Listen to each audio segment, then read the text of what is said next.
korupsi besarnya itu. Halaman kawan itu, Pak Irfan, agak janggal mekanismenya. Teriak anggota DPRD Bengkulu Tengah tersangka korupsi dana desa. Macam korupsi besar nian aku ini. Kejaksaan Negeri, Kejari, Bengkulu Tengah menetapkan anggota DPRD Bengkulu Tengah, SM, 56, menjadi tersangka dugaan korupsi dana desa, DD, tahun anggaran 2016 hingga 2021.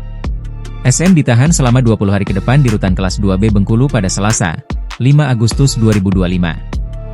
Usai menjalani pemeriksaan, SM diminta mengenakan rompi tersangka berwarna merah muda khas kejaksaan.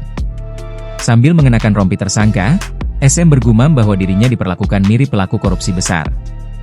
Korupsi besarnya itu.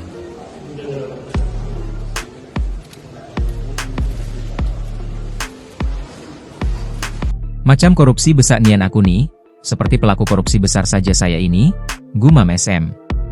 Sambil mengenakan kopiah, rompi yang tidak terkancing, dan tanpa borgol, SM digiring penyidik dan TNI menuju mobil untuk dibawa ke rutan.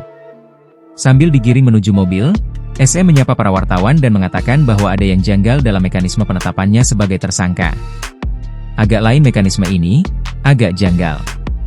Sampaikan salam dengan rekan-rekan, ucap SM kepada para wartawan yang meliput di Kejari Bengkulu Tengah. SM menjadi tersangka setelah menjalani serangkaian pemeriksaan dan penyidikan tim penyidik Kejari Bengkulu Tengah. SM merupakan politisi PAN.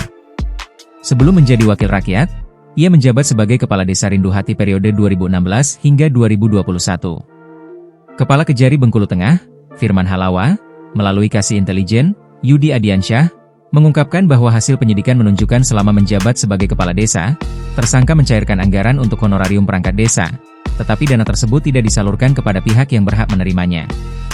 Honor perangkat desa tidak dibayarkan, tetapi dalam laporan pertanggungjawaban seolah-olah telah dibayarkan, ujarnya dalam keterangan kepada media di Kejari Bengkulu Tengah pada Selasa, 5 Agustus 2025.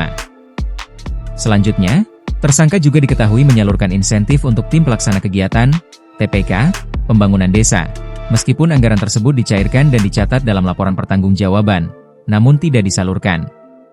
Selain penyimpangan administrasi, penyidik juga menemukan adanya ketidaksesuaian antara realisasi visi pembangunan di Desa Rindu Hati dengan laporan yang dibuat selama masa kepemimpinan SM. Kasus ini masih dalam tahap pengembangan. Kejari Bengkulu Tengah membuka peluang adanya keterlibatan pihak lain dalam perkara ini. Adapun kerugian negara dalam perkara ini masih dalam proses penghitungan resmi. Download Tribun X sekarang, menghadirkan lokal menjadi Indonesia.